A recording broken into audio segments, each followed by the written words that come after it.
여러분 반갑습니다. 지난주 주일 말씀 가운데 그리스도인의 교제를 이루기 위해서 꼭 필요한 것이 다른 사람을 험담하지 않겠습니다. 나와 너의 이야기 가운데 정보나 칭찬 외에 다른 사람의 부정적인 말을 하지 않겠습니다. 이런 말씀을 올렸습니다. 그랬더니 어떤 분이 어떻게 다른 사람 이야기를 하지 않을 수 있습니까? 험담하지 말라는 말 이해는 하지만 너무 어렵네요. 이렇게 말씀하시는 분이 계셨습니다. 그래서 4번 오늘 나에게 이루어진 하나님의 나라를 구체적으로 찾아본다면 무엇인가? 연결해서 말씀을 드리지만 물론 저도 완벽한 것이 아닙니다. 다만 제가 아는 범위에서 말씀을 올리겠습니다. 먼저 험담하지 않는다. 이 말씀을 이해하기 위하여 우리의 변화된 신분을 먼저 이해하시면 좋겠습니다. 우리는 예수님의 속량으로 사망에서 생명으로 옮겨진 그리스도인이 되었습니다. 자, 그리스도인이라고 하는 것은 새로운 이름입니다. 새로운 이름에 맞게 자유와 희망, 영광과 같은 새로운 유산을 함께 받습니다. 그리고 옆을 바라보니까 다른 그리스도인, 새로운 형제 자매로 가족관계를 이루게 됩니다.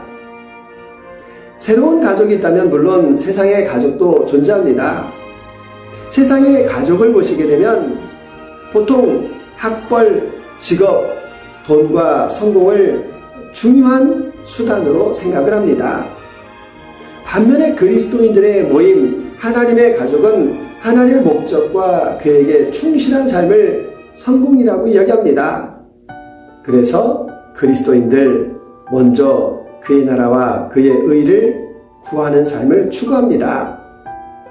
예수님 초기 사역에 마가복음 3장에서 예수님을 찾아온 어머니와 형제들을 보시며 말씀하십니다.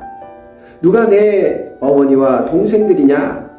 누구든지 하나님의 뜻대로 행하는 자가 내 형제요 자매요 어머니이니라 말씀하십니다. 저도 많지는 않지만 하나님 안에서 한 가족이구나 라는 느낌을 갖는 경우가 있습니다.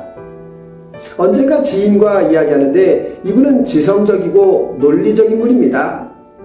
신앙생활 하셨지만 그 지성이 논리가 신앙의 벽으로 다가온 그런 분이었습니다. 본인도 답답해하는 부분이 있지만 누군가에게, 그것도 목회자에게 말하기가 얼마나 어려웠겠습니까? 우연히 식사를 하고 차를 마시고 담소를 하는데 서로 간의 마음에 교류, 따뜻한 감정이 생겼습니다. 그때 저에게 질문을 하십니다. 함께 고민하는 그 내용을 서로 두런두런 이야기하고 대화하는 가운데 시간을 보니까 한참이 지났습니다. 목사님, 제가 20년 넘게 교회 다니며 궁금한 것이 많았는데 오늘 해결이 많이 되었습니다.